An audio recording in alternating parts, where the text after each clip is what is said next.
Bonjour à tous, aujourd'hui je suis très contente de partager avec vous ma recette de clafoutis aux cerises.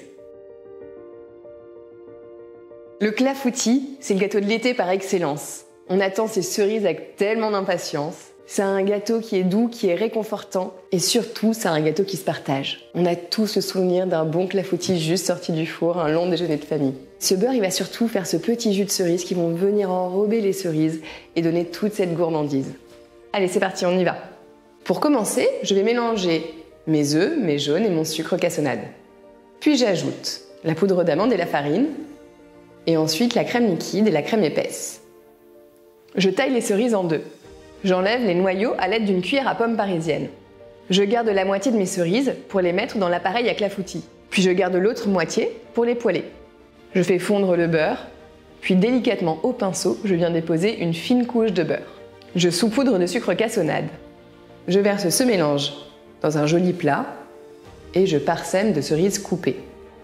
J'enfourne le clafoutis à 180 degrés entre 30 et 40 minutes en fonction de votre four. Je zeste un citron et je fais sécher ces zestes sur une plaque de cuisson à 50 degrés pendant 10 à 15 minutes. Je commence à chauffer ma poêle, puis j'ajoute le beurre. J'attends qu'il crépite et j'ajoute les cerises. Je saupoudre de sucre cassonade et je laisse revenir tranquillement sur feu doux. J'ajoute les gousses de cardamome verte. Je continue la cuisson pendant 2 minutes.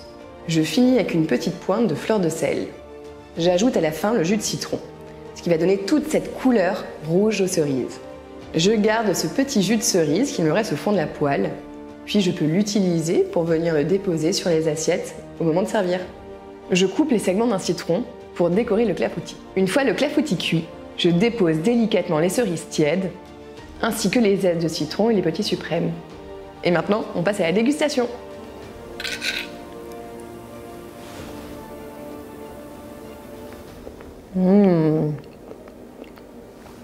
Je vous souhaite un très bon moment de pâtisserie à tous et je vous dis à très vite avec le beurre Charentes Poitou AOP.